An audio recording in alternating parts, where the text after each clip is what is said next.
In the great words of Samuel L. Jackson's character in Jurassic Park, hold on to your butts because the head coaching carousel is only warming up. In the coming days, we will continue to see coaches handed pink slips and shown the door.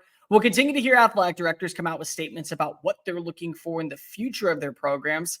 And the wish list of proven commodities will only continue to grow as programs hopefully find their savior and solution that brings them to the college football playoff and maybe even a national title. But one name that I would be calling if I was an athletic director, maybe even the first name I'd be calling, is to Corvallis, Oregon, where Jonathan Smith resides. If you're brand new here, welcome on into the channel. My name is Cole Thompson. I'm a radio show host based in Houston, and I talk college football. I love talking college football. You seem to listen to college football. So if this is the type of content you enjoy, friends, this is the channel made for you. Hit that subscribe button down below. Tell me your thoughts on Jonathan Smith, what you would think of him as your head coach, or really a head coach at another major school. Tell your friends, your family, your sister, your brother, your pastor, the drunk guy passed out in a parking lot about this channel. And as always, let's continue to talk college football. So there's going to be more openings in the coming weeks. Pretty good ones too, in my opinion. There's not going to be, I think, a premier one such as the level of A&M unless another coach leaves, but that's neither here nor there. With more openings creates more opportunities for us to truly dictate what a school is looking for. But if I'm an athletic director and I know I have the funds to afford him, I'm making a phone call to Oregon State and seeing if Jonathan Smith's available. Now, he may not even want the job. He may be very content at where he is. And for good reason. He's from the area. He played college football for the Beavers, and he's basically turned that program around. They may be 34-33 underneath his tenure, but they're 25-11 in the last 3 years. Not to mention, they have the opportunity of maybe finishing with back-to-back 10-win seasons. They still have an outside shot of maybe making it to Las Vegas as a representative in the Pac-12 title game. They have a culture, a foundation, and it seems like that he's very content at where he is. But you have to make an offer, right? Jonathan Smith is a guy who understands what it takes to win, not only as a player, but as a coach. And he also understands that this doesn't happen overnight. Slowly but surely, you have to build a pathway to victory. And a lot of teams want to cut some avenues and take the shortcut and find a guy that is proven at one school. And maybe it works, or maybe it doesn't. And then you're out $76 million, and look at that. Thankfully, money grows on trees, and you have plenty of them in the city. That's not the point. As a player, Jonathan Smith had to work his way up underneath Dennis Erickson into the starting role.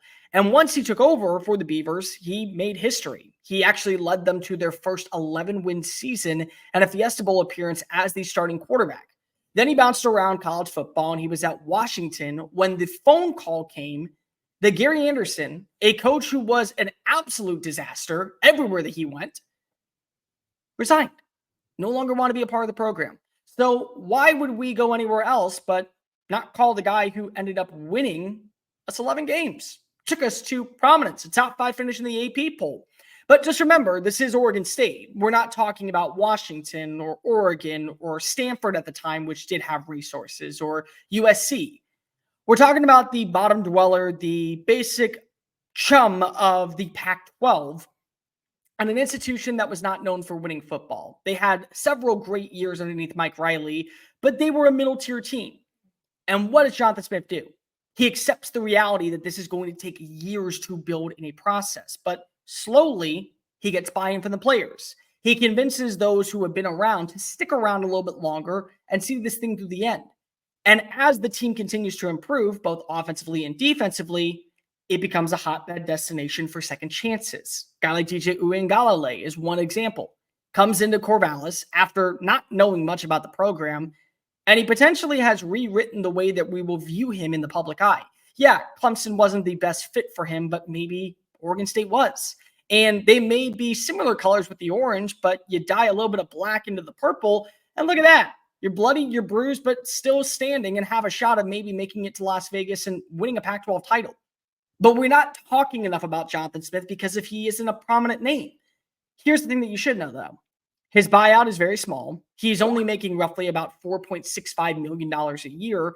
And more specifically, he doesn't have the same type of flaws or situations that would lead to a very vast and kind of souring exit.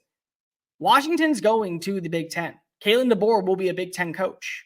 Dan Lanning's going to the Big Ten with Oregon, and Oregon will be a prominent team there.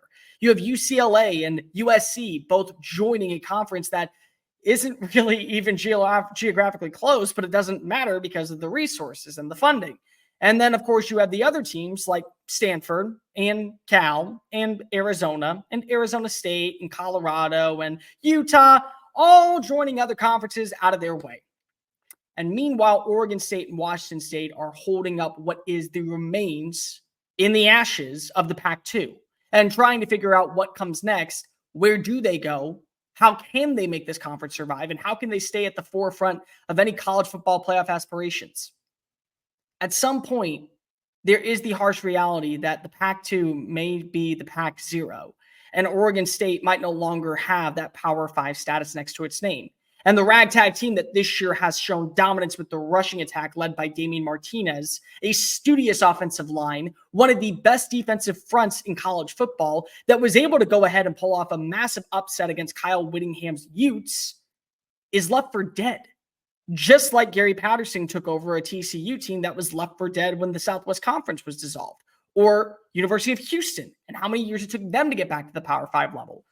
This is an opportunity for multiple schools that are very interested in getting a proven coach who understands recruiting, understands the knowledge of a quarterback, and understands how to identify and build a culture be made available. And for probably not as much as you're expecting. $4.65 million is certainly a lot in Corvallis, Oregon, but in the SEC, that's chump change. In the Big Ten, that's chump change. And there are 2 jobs available, excluding Texas A&M, in both conferences. You could utilize a guy like Jonathan Smith to fix your quarterback room and really elevate your offense in East Lansing. And the Spartans would be surging underneath his regime in 2 or 3 years. Mississippi State may want to go for a younger up-and-coming name or even a dude from the Group of 5 level because of it would cost less. But if Zach Selman's smart, he might actually want to go out and add in a proven hot commodity that's already won at the Power 5 level, shown consistent growth. And just remember, the last time that Mississippi State hired a Pac-12 coach, it went pretty well until his untimely passing. Mississippi State is a good program, and Mississippi State needs a good coach. And this is exactly what Jonathan Smith is. Good for a program and a damn good coach, to say the least. He needs to be mentioned more in every single opening, including the ones that haven't unveiled themselves just yet. The Pac-2 is slowly dying, and as more news comes out that they may not have the timeline to build this roster and this conference, that opens up more avenues for Smith to be made available and more avenues for him to really think about things and say, I think I might want to try something new. And I'm not saying that it's going to be a swing and a miss, and I'm not saying it's going to be a hit. Brian Harsin left his alma mater of Boise State, and within 2 years, he was shown the door at Auburn. But the expectations at Auburn drastically differ than the expectations in Starkville.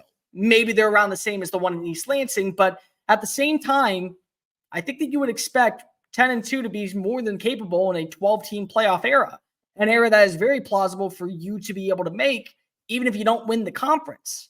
If I'm an AD, I'm calling Jonathan Smith. I absolutely love the way that he's been able to construct a roster, the way he's been able to get buy-in from the community, the township, the players, the athletic staff, and finds a true trajectory. The last thing you want to be is a team that goes 10-2 1 year, then drop off the face of the earth and come back to reality that maybe you're middle tier. I'd much rather see that slow climb to the mountaintop to eventually, I can say I started what I finished. Jonathan Smith's done that in Corvallis, Oregon. And if you're going to make a head coach wish list, he damn sure better be on it. And I'm looking at you, Mississippi State. I'm looking at you, Michigan State. I'm looking at every Power 5 job that's made available. Jonathan Smith, there's earned his shot if he wants it. You want to make that call? Hey guys, thank you so much for watching that video. Don't hit the X button yet. Make sure you hit subscribe to keep up with all of our daily content found on Just Saying It and anything else that we post on this channel. Bye.